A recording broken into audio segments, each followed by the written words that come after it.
예, 우리가 진사 나누겠습니다. 잘 나오셨습니다. 예, 감기 조심합시다. 예. 이 시간에는 고린도후서 11장 30절 말씀 읽었습니다. 은혜 받을 말씀의 제목은 나의 약한 것을 자랑하리라 입니다. 나의 약한 것을 자랑하리라. 여러분, 고정관념이라는 말이 있습니다. 사전을 찾아보니까 무슨 뜻이냐? 사람들이 당연하게 생각하는 굳은 생각, 이걸 고정관념이라 그래요. 근데 여러분 아시다시피 성경을 읽어보면 많은 고정관념들이 깨지고 있습니다. 그죠? 그 중에 대표적인 것이 뭐예요? 오늘 본문 말씀이에요. 약한 것을 자랑한다. 네. 여러분, 세상 사람들은 강한 거 좋아해요. 그런데 고린도전서 1장 27절을 보니까 이 사람들의, 강한 것을 좋아하는 사람들의 고정관념을 깨는 말씀이 나오죠. 우리 같이 읽어볼까요? 시작. 하나님께서 세상에 미련한 것들을 택하사 지혜 있는 자들을 부끄럽게 하려 하시고 세상에 약한 것들을 택하사 강한 것들을 부끄럽게 하려 하시며, 하나님께서는 강한 것도 종종 사용하셔요. 예? 사도 바울처럼 강한 것도 종종 사용하셔요. 그렇지만 주로 약한 것들을 중심으로 사용하신다 이 말입니다. 여러분, 여기서 택하사라는 단어가 나오죠. 이 택하사라는 단어는 일부러 택한다는 뜻이에요. 그래서 영어 성경으로 보면 일부러 또 고의로 이런 뜻을 가진 purposely라는 단어를 사용하고 있어요. 일부러 택하신다. 어쩌다가 약한 사람을 택하게 된 게 아니라 하나님께서 의도적으로 의도적인 목적을 가지고 약한 사람을 택하셨다는 뜻이죠. 그러면 하나님께서 의도적으로 목적을 가지고 약한 사람을 택하신 이유가 뭘까요? 이유가 있을 거 아니에요. 여러분, 사람이 언제 기도하는가 보면 알 수 있습니다. 언제 기도합니까? 자기의 연약함을 깨닫고 하나님을 의지할 때 비로소 기도합니다. 예? 그러므로 기도는 게을러서 못하는 것이 아니라 하나님 외에 내가 믿을 구석이 있으니까 기도 안 해요. 예? 그래서 시편 51편 17절을 보면 우리가 주일 예배를 시작할 때마다 봉독해 드리잖아요. 하나님께서 원하는 심령이 어떤 심령이라 그랬냐면 상한 심령이라 그랬어요. 상한 심령. 이 상한 심령을 갖다가 영어 성경을 보니까 broken heart라 그래요. broken heart. 마음이 깨졌다. 심장이 깨졌다. 그래서 하나님 외에는 채울 수가 없고 고칠 수도 없는 상하고 병든 심령이 상한 심령이에요. 그럼 왜 하나님이 상한 심령을 원하실까? 우리 사람이라는 존재가 상한 심령을 가져야만 하나님을 찾아요. 내가 좀 알량하게 돈이 좀 여유가 있으면, 내가 좀 알량하게 아쉬울 것이 없으면 하나님 안 찾아요. 쉽게 이야기해서 내가 상한 심령을 가져야만 기도할 수 있는 자세가 돼요. 기도할 수 있는 환경이 돼요. 기도할 수 있는 마음이 돼요. 여러분, 우리 인간은 본능적으로 약한 거 싫어합니다. 그러나 하나님께서는 약할 때, 상한 심령의 상태가 됐을 때 비로소 그 하나님의 능력을 우리에게 온전히 보여주실 수 있는 상태가 되기 때문에 하나님이 원하시는 거예요. 여러분 잘 아시는 다윗이라는 인물을 보세요. 다윗이라는 사람은 이새라는 사람의 8번째 아들이에요. 다윗이 하나님 앞에 택함을 받은 것은 이 다윗이 8번째 아들이기 때문에 택하심을 받은 게 아니에요. 그럼 뭐예요? 이 단어를 잘 구분하셔야 돼요. 8번째 아들이기 때문에 택하심을 받은 게 아니라 8번째 아들임에도 불구하고 택하심을 받은 거예요. 무슨 뜻이에요?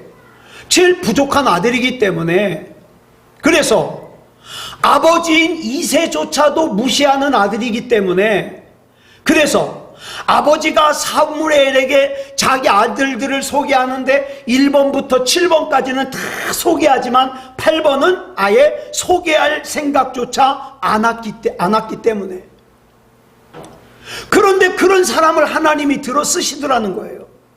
그러므로 아무리 우리가 약하다고 하더라도 기억하세요.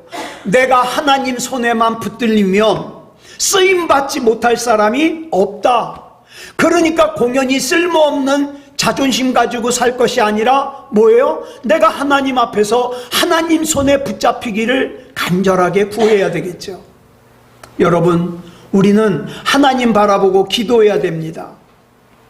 어느 교회에서 목사님이 성도들에게 관심과 사랑을 받고 싶어서 광고 시간에 자기가 많이 아프다고 광고를 했어요.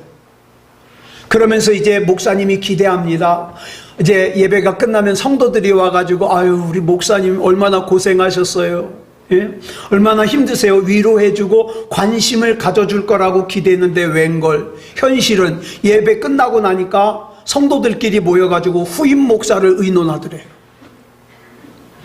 여러분, 저 감기 걸린 동안에 혹시 안 모이셨죠? 이상하게 한 해 한 해 지나갈수록 감기가 힘들어요. 자, 안 하셨을 줄 믿습니다. 자, 그런데 이 사도 바울은요, 고린도 교회에 편지를 쓸 때 자기 약한 것을 이야기하면 고린도 교회 교인들이 안 좋아할 걸 알아요. 왜? 이 고린도라는 곳의 특성이 화려한 거 좋아해요. 사치스러운 거 좋아해요. 힘 있는 거 좋아해요. 그래가지고 이곳 사람들은요, 밤새도록 술 마시고 춤추는 걸 좋아하는 아주 방탕한 도시예요. 그런데 사도 바울은 자기가 약해지는 것이 하나님의 강하심을 자기가 입을 수 있는 기회가 된다는 걸 이미 깨달았거든요. 그래서 자기가 깨달은 이 진리를 고린도 교인들에게 알려주고 싶은데, 고린도 교인들은 뭐 좋아해요? 강한 거 좋아해요. 그래서 일단 이야기의 시작을 뭘로 해야 돼요? 강한 걸로 시작을 해야 돼요. 예? 강한 걸로, 내가 이렇게 강한 사람이다, 이렇게 얘기를 해야 사람들이 귀를 기울이고 들을 것 같아요. 그래서 사도 바울이 할 수 없이 예전에 자기가 예수님을 만나기 전에는 사람들한테 무지하게 자랑했는데 다메섹으로 가던 길에 예수님 만난 이후에는 어떻게 해요? 싸가지고 창고에다 뒀던 세상의 자랑거리를 꺼내들었어요. 강한 것을 좋아하는 고린도 교회 교인들에게 사도 바울 자신이 내가 너희들에게 전혀 꿀리지 않는 강한 사람이라는 걸, 나에게도 이런 세상의 자랑거리가 있다는 걸 먼저 알려줘야 될 필요가 있기 때문에. 그렇지만 사도 바울이 진짜 자랑하고 싶은 건 뭐예요? 이 세상의 자랑거리가 아니에요. 진리예요, 진리. 약한 자를 들어 쓰시는 하나님, 이 진리. 그런데 이 진리를 갖다가 설명해 주려니까 할 수 없이 세상의 자랑거리를 먼저 얘기를 해줘야 돼요. 그래서 옛날 세상의 자랑거리를 자랑하면서 사도 바울이 뭐라 그러냐면, 내가 이렇게 세상의 자랑거리를 자랑하는 것이 참 어리석게 느껴진다, 이렇게 설명하는 거예요. 자, 우리 같이 고린도후서 11장 21절로 23절까지 보겠습니다. 시작. 누가 무슨 일에 담대하면 어리석은 말이 남아 나도 담대하리라. 그들이 히브리인이냐? 나도 그러하며. 그들이 이스라엘인이냐? 나도 그러하며. 그들이 아브라함의 후손이냐? 나도 그러하며. 그들이 그리스도의 일꾼이냐? 정신없는 말을 하거니와 나는 더욱 그러하도다. 이 말씀을 가만히 몇 번 읽어보면요, 이 세상의 자랑거리를 얘기를 하면서 부끄러워가지고 낯뜨거워하는 바울을 보는 것 같아요. 그렇지만 대화의 물꼬를 틀려면 어쩔 수 없이 세상에 자랑하던 자랑거리를 내밀긴 했지만, 이 부질없는 세상의 자랑거리를 자기는 이미 오래전에 어떻게 했어요? 쌓아가지고 창고에 뒀어요. 배설물처럼 여겼어요. 그렇지만 그걸 지금 끄집어내가지고 이야기하는 거를 이해해달라는 거죠. 이해해달라. 이렇게 사도 바울이 마지못해서 자기의 옛날 세상의 자랑거리를 나열하다가 다음 장인 고린도후서 12장에서 14년 전에 경험했던 얘기를 잠깐 해요. 뭘 경험을 했는가? 쉬운 성경으로 보겠습니다. 시작. 자랑하는 것이 이로울 것은 없지만, 계속해 보겠습니다. 나는 주님께서 보여주신 환상과 계시를 말씀드리겠습니다. 나는 14년 전에 셋째 하늘로 들려 올라간 그리스도 안에 있는 어떤 사람을 알고 있습니다. 그것이 몸 안에서 된 것인지 몸을 빠져나와 된 것인지 나는 알지 못하지만 하나님은 아십니다. 내가 이런 사람을 아는데 그 사람의 몸이 거기 있었는지 아니면 단지 그 사람의 영이 그곳에 있었는지 나는 알지 못하지만 하나님은 아십니다. 그 사람이 낙원으로 들려 올라가서 사람이 말해서도 안 되고 이루말로 표현할 수도 없는 말들을 들었습니다. 내가 이 사람에 대해서는 자랑하겠으나 나 자신에 대해서는 나의 약한 것들 외에 자랑하지 않겠습니다. 자, 사도 바울의 편지를 받았을 때 고린도 교인들이 어떻게 했을까요? 교인들이 모두 모인 자리에서 한 사람이 대표로 이 고린도 후서를 읽었겠죠. 자, 그런데 이 대목을 읽는데 여기서 말하는 사람이 어떤 사람이 사도 바울이라는 걸 사람들이 대뜸 알아요. 큰 소리로 이렇게 얘기했겠죠. 뭐라고? 사도 바울 선생님이 셋째 하늘에 다녀왔다고? 그것도 14년 전에? 근데 왜 이제까지 얘기를 안 하셨대? 에? 왜 그런 말 하지 않았지? 이렇게 말하는 걸로 봐서 바울은 14년 전에 경험했던 이 일을 지금까지 아무에게도 얘기 안 한 거예요. 심지어는 지금도 마지못해서 이 이야기를 꺼내는 거예요. 제가 이런 생각을 해봤어요. 만약에 이창원 목사가 셋째 하늘에 갔다 왔다. 저는 100%예요. 동네방네 떠들고 다닐 거예요. 네. 이걸 갖다가 14년 동안 얘기하지 않는다? 제게는 불가능한 일입니다. 네. 저는 당장 페이스북과 블로그와 교회 홈페이지에다가 이렇게 올릴 거예요. 이창원 목사가 셋째 하늘에 다녀왔습니다. 궁금하신 분들은 예배에 참석하십시오. 여러분, 우리는요 뭔가 자랑거리가 있잖아요. 그러면 대화의 주제에 맞지 않아도 어떡합니까? 생뚱맞게 기어이 그거 끌어다가 자랑하고야 말아요. 에? 그렇죠? 뭐 저만 그런 표정을 지시는데 저는 막 자랑거리 있으면 정말 자랑하고 싶어서 죽을 것 같아요. 네.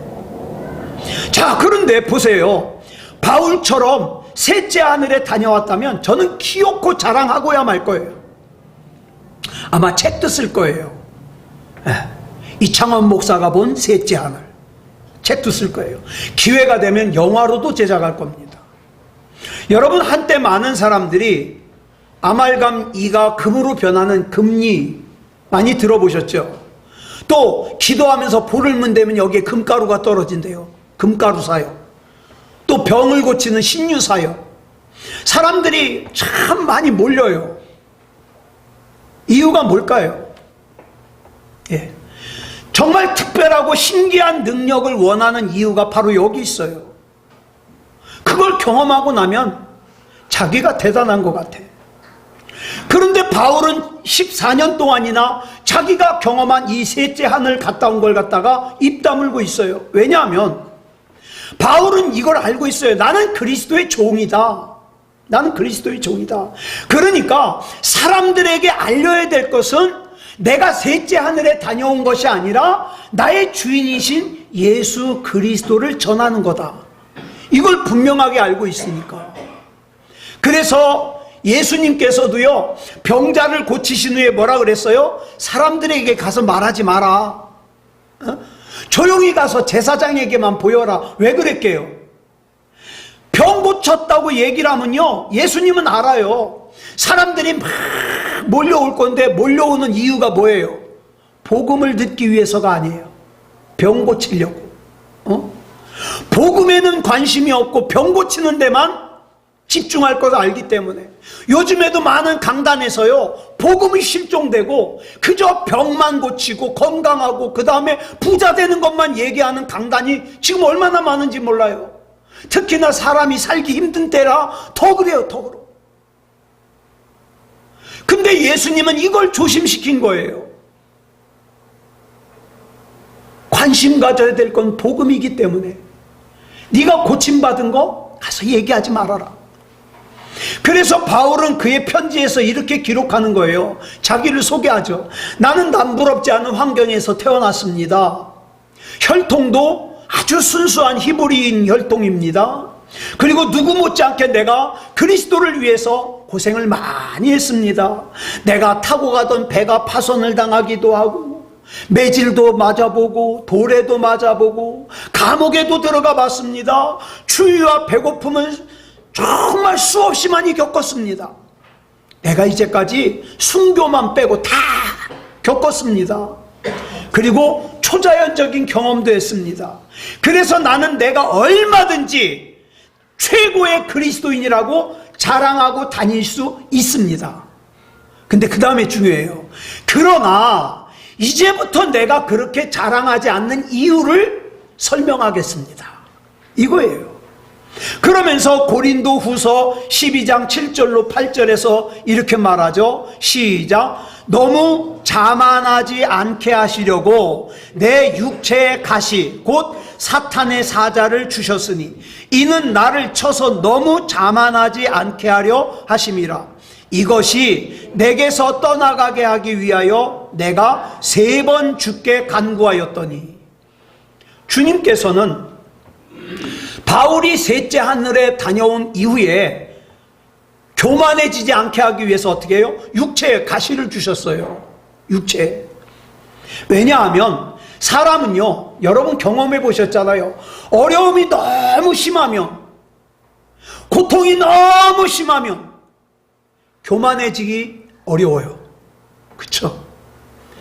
저도 몸살을 앓으면서 계속 입에서 아이고 주여 예배까지 빼먹어서 어떡합니까 주님.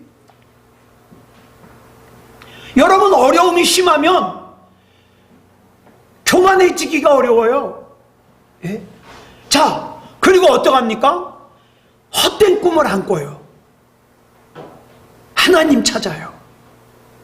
여기 나오는 육체의 가시를 놓고 신학자들이 안질이다, 간질이다, 뭐 여러 가지 얘기를 합니다만 무슨 병인지는 몰라도 돼요. 중요한 것은 이 바울에게 있어서 육체적인 큰 고통이 있었다는 거예요. 다른 사람도 아니라 바울이 앞치마만, 차고 있던 앞치마만 갖다 얹어도 병을 고치는 바울이 큰 질병이 있었다 이 말이에요. 그런데 여러분, 여기서 가시라고 번역된 헬라어가 스콜스라는 단어인데요, 이 단어는 뭐 작은 생선가시 이런 게 아니에요. 뭐냐 하면 창, 말뚝, 큰 가시 이런 뜻이에요. 그러니까 이 육체의 가시는 뭐 단순히 이창원 목사처럼 감기, 몸살 이런 작은 고통이 아니라 큰 고통이라는 걸 알 수 있어요. 고칠 수 없는. 그래서 바울은 이 육체의 가시를 없애달라고 가볍게 기도한 것이 아니라 성경에 보니까 간구했어요. 간절히 구했어요. 바울이라는 사람은요 원래 성취욕이 강한 사람이에요. 여러분 이 바울이요 가만히 그 바울의 행적을 보면 예수 안 믿었다면요 뭐랄까 그 명예욕 대단했을 거예요. 그 성취욕이 나중에 예수님을 믿고 나니까 복음을 전하는 일에도 그렇게 성취욕이 강해요. 자, 그러니까 이 성취욕이 강한 바울인데 이 육체의 가시가 자기 발목을 잡아가지고 어떻게 해요? 몸이 약해가지고 마음껏 못하거든요. 답답해요. 그래서 아마 바울은 분명히 이렇게 기도하고 싶었을 거예요. 하나님, 나 이것만 고쳐주시면 제가 하나님을 위해서 얼마나 더 크고 더 위대하고 더 대단한 일을 할 수 있을지 한번 생각해 보세요. 그리고 이것 좀 고쳐주세요. 이렇게 기도했을지 몰라요. 그런데 여러분 이거 아셔야 돼요. 하나님께서 바울에게 원하시는 것은 그 대단한 게 아니에요. 위대한 게 아니에요. 그 다음에 이어지는 9절부터 10절까지 보면 하나님께서 바울에게 뭘 원하셨는지가 기록되고 있어요. 한번 볼까요? 시작. 나에게 이르시기를 내 은혜가 내게 족하도다. 이는 내 능력이 약한 데서 온전하여짐이라 하신지라. 그러므로 도리어 크게 기뻐함으로 나의 여러 약한 것들에 대하여 자랑하리니 이는 그리스도의 능력이 내게 머물게 하려 함이라. 그러므로 내가 그리스도를 위하여 약한 것들과 능욕과 궁핍과 박해와 곤고를 기뻐하노니 이는 내가 약한 그때에 강함이라. 무슨 뜻입니까? 하나님은 항상 강하신데 나라는 존재는 어때요? 강할 때도 있고 약할 때도 있어요. 그런데 강할 때도 있고 약할 때도 있는 나라는 존재가 항상 강하신 하나님의 능력으로 살려면 어떻게 해야 되느냐? 내가 약해야 돼요. 내가 약해야 돼. 네. 근데 여러분, 이게 말이 쉽지 우리 삶에서 실제로 이렇게 사는 게 어려워요. 예? 우리 삶에서 실제로 신뢰하고 적용하기에는 정말 어려운 신앙생활이에요. 왜냐하면 우리는 어려서부터 어떻게 해요? 이 세상에서 이것과 정반대의 가치관을 배웠어요. 그죠? 그래가지고 어릴 때부터 기도한 게 뭐예요? 우리 어머님이 저를 위해서 기도할 때 하나님께 바쳐진 아들 세상에서 머리가 될지언정 꼬리가 되지 않게 하시고, 요건 꼭 안 빼먹어요. 머리가 될지언정 꼬리가 되지 않게 하시고, 그리고 나의 사람들이 어떻게 살아가면서 나의 약함을, 이수신 장군은 나의 죽음을 적에게 알리지 말라 그랬는데 우리는 살면서 나의 약함을 사람들에게 보이지 않으려고 내 속으로는 쓴 눈물을 흘리면서도 겉으로는 웃고 다니잖아요. 예, 자존심 때문에. 물론 강함은 좋습니다. 저는요, 사랑하는 여러분들이 육체적으로 강하기를 바랍니다. 학문적으로, 도덕적으로도 강하기를 바랍니다. 사회적으로도, 또 물질적으로도 강하길 바랍니다. 그래서 바울은, 잘 들으세요. 이제부터 진짜 중요한 거예요. 힘을 갖는 것과 힘에 의지하는 것이 다르다는 걸 설명해요. 우리는 자꾸 기도가 뭐예요? 힘을 갖게 해달라는 거예요. 예? 자, 보세요. 힘을 갖는 것과 힘에 의지하는 건 달라요. 세상은 자기 스스로 힘을 가져서 강해지라고 말해요. 그래서 어떻게 합니까? 내가 돈이라는 힘을 가져야 돼요. 스펙이라는 힘을 가져야 돼요. 그래서 내가 다른 사람들을 밟고 올라가야 돼요. 그래서 요즘 세상에는 그런 욕심이 없는 사람은 바보라 그래요. 바보. 하지만 하나님은 하나님 안에서 믿음으로 강해지긴 강해지되 그 강함의 원천이 우리 자신에게 있는 게 아니라 하나님께 두라고 말씀하고 있습니다. 강해지는 건 맞아요. 여러분, 우리 강해져야 돼요. 근데 내 속에 강한 걸 담아서 강해지는 게 아니라 강하신 하나님 붙들고 강해지라 이 말이에요. 세상은 이렇게 얘기를 해요. 나는 마음만 먹으면 뭐든지 할 수 있다. 근데 복음은 그러지 않아요. 뭐라 그러니까? 나는 그리스도 예수 안에서 뭐든지 할 수 있다. 달라요. 비슷한 것 같지만 달라요. 세상은 절대로 약한 모습을 보이지 말라 그래요. 네가 약한 모습을 보이면 상대방이 너를 갖다 밟아버릴 거야. 근데 복음은 그러지 않아요. 복음은 뭐라 그래요? 내가 약해야 하나님이 일하신다. 내가 약해야. 예전에는 생각하기를, 저는 그렇게 생각했어요. 난 약한 거 알아요. 난 미련하고 무식하고 가진 거 없는 거 내가 잘 알아요. 그럼에도 불구하고 하나님께서 나를 사용하신다, 역사하신다, 이렇게 생각했어요. 그런데 나중에 성경 보니까 잘못 생각한 거예요. 틀려요. 내가 약함에도 불구하고 사용하신 것이 아니라 나의 약함을 통하여 하나님이 일하시더라는 거예요. 우리가 지금 한번 돌아보세요. 하나님 앞에서 난 이것 때문에 그다지 나는 아쉽지 않아, 이렇게 내가 나의 힘을 과시하는 것이 있다면 그 순간 나는 하나님 앞에서 쓸모있는 인생이 아니라 오히려 하나님께서 나를 통해서 하시고자 하시는 일을 방해하는 방해꾼이 된다 이 말이에요. 예수님께서 선택하신 제자들 보세요. 예수님께서 제자를 선택하기 위해서 인재를 찾아서 아주 치열한 오디션과 면접을 했습니까? 그러지 않았어요. 그 흔하디 흔한 무식하기 짝이 없는 어부들을 비롯해가지고 그저 몇 명에게 따라오라 그랬어요. 그게 전부예요. 그 제자들 중에 베드로와 요한이 나중에 예수님께서 승천하신 후에 종교 지도자들 앞에서 자기의 신앙을 얘기를 하거든요. 그랬더니 그 신앙 고백을 듣던 종교 지도자들이 뭐라 그런지 아세요? 사도행전 4장 13절에서 시작. 그들이 베드로와 요한이 담대하게 말함을 보고 그들을 본래 학문 없는 범인으로 알았다가 이상히 여기며 또 전에 예수와 함께 있던 줄도 알고. 그러니까 이 뜻이에요. 아, 쟤네들 무식한 애들 아니었어? 어쩌면 저렇게 말을 잘해? 깜짝 놀란 거죠.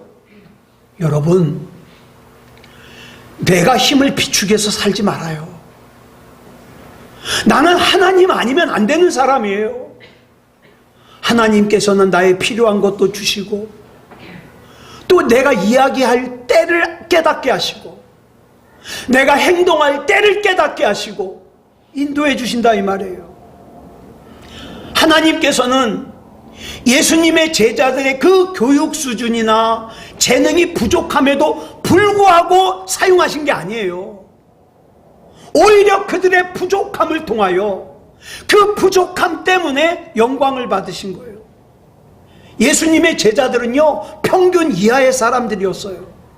그런데 그런 약함이 그들의 능력 행함을 통하여 오히려 자신이 병자를 고치고 자신이 이적을 행하는 것은 자기가 능력이 있어서가 아니라 자기를 통하여 하나님께서 능력을 나타내신다는 걸 고백할 수 있잖아요.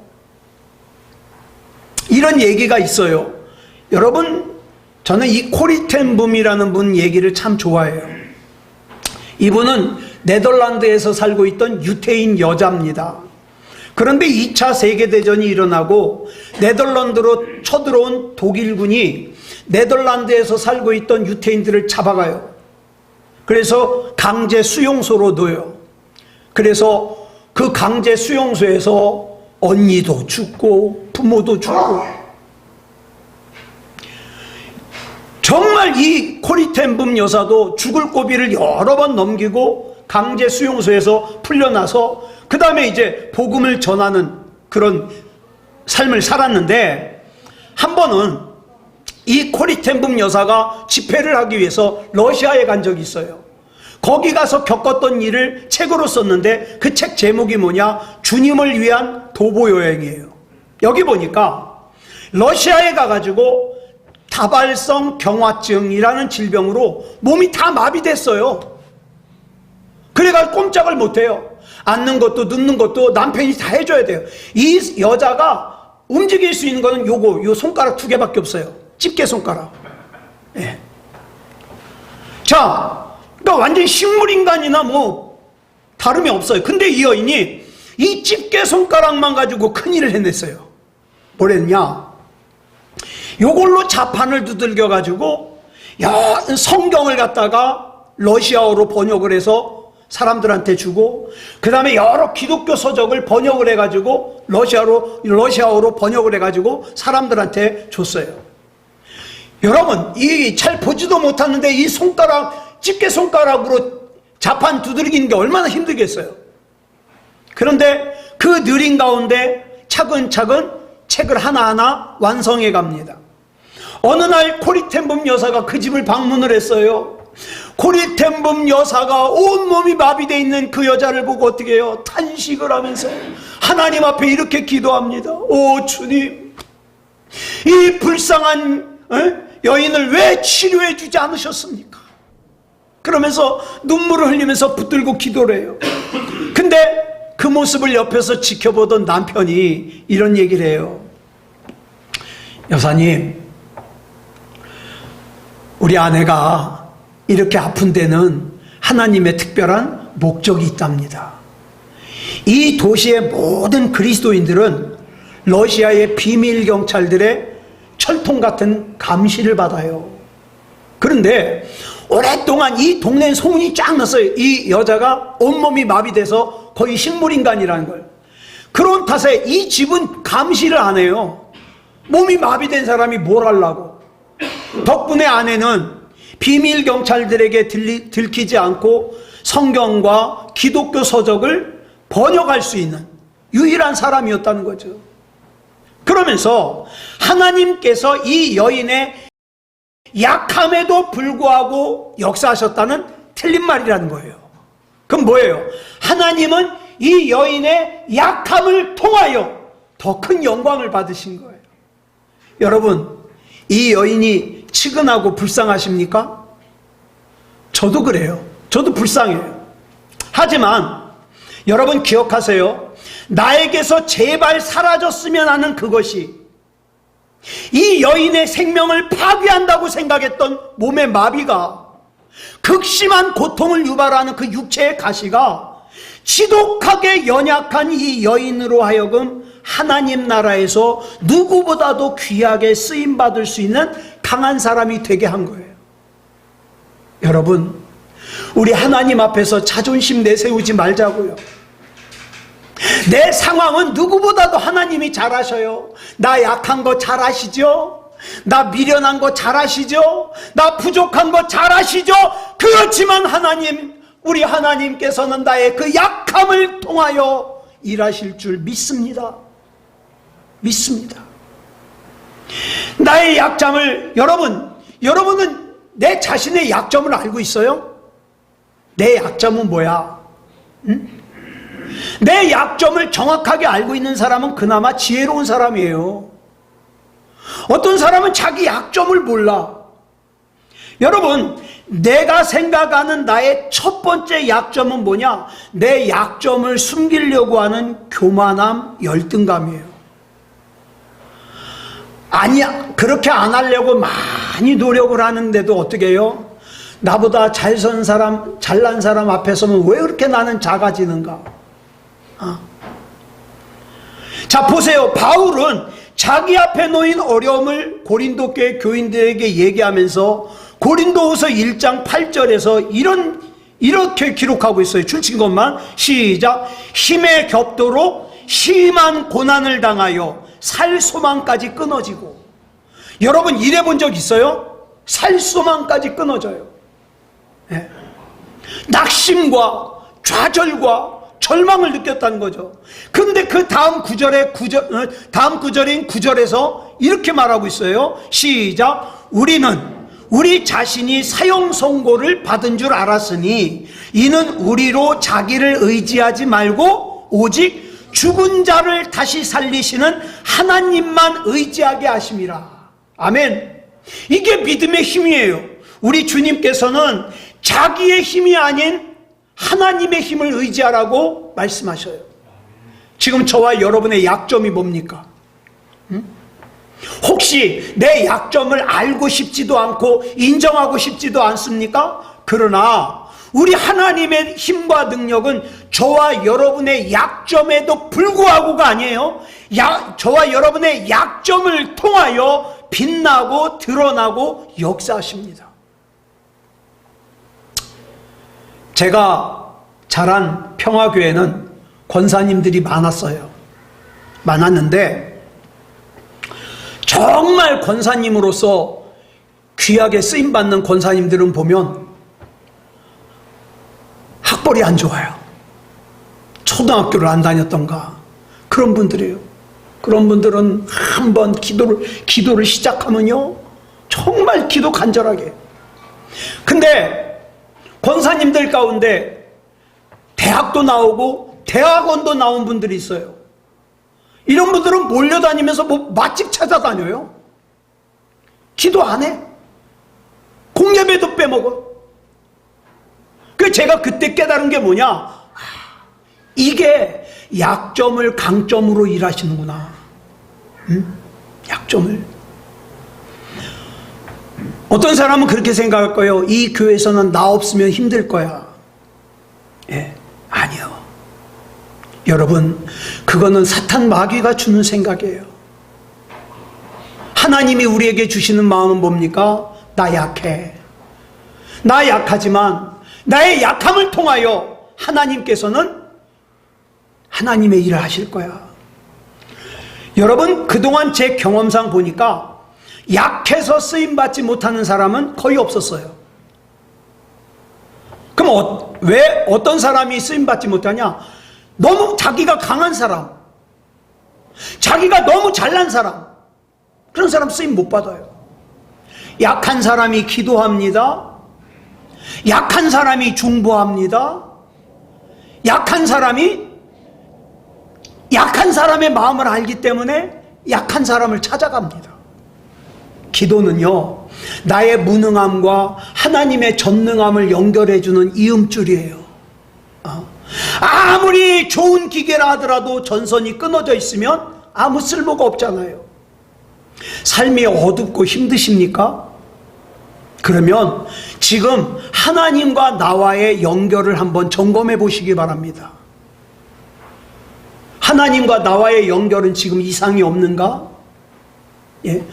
하나님과 나와 연결만 돼 있다면 나의 약점을 강점보다 더 강점되게 사용하시는 하나님이심을 믿으시기 바랍니다.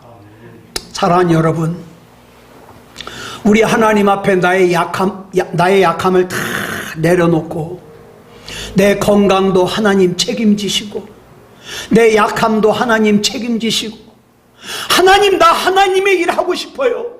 나 하나님의 기쁨이 되고 싶어요. 근데 하나님, 나 약해요. 내 약함을 통하여 하나님 일하여 주시옵소서. 하나님 앞에 맡기자고요.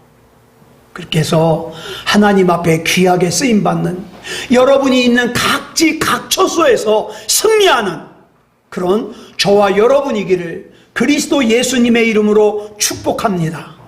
기도하겠습니다. 사랑의 아버지 하나님, 감사합니다. 하나님의 은혜 가운데 여기까지 왔습니다.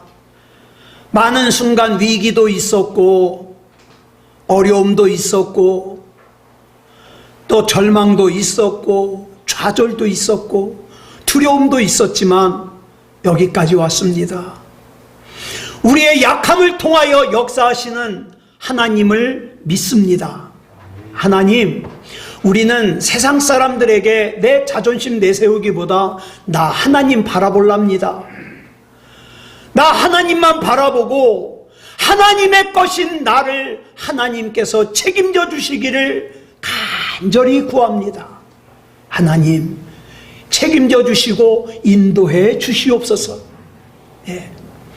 하나님의 사람인 우리 교우들 병든 육체도 고쳐주시고 병든 마음도 고쳐주시고 병든 영혼도 고쳐주셔서 이 시간이 얼마 남지 않은 이때에 하나님의 뜻에 맞게 귀하게 사용해 주시옵소서. 우리 하나님 붙잡아 주실 줄 믿사오며 그리스도 예수님의 이름으로 감사하며 기도드렸사옵나이다. 아멘.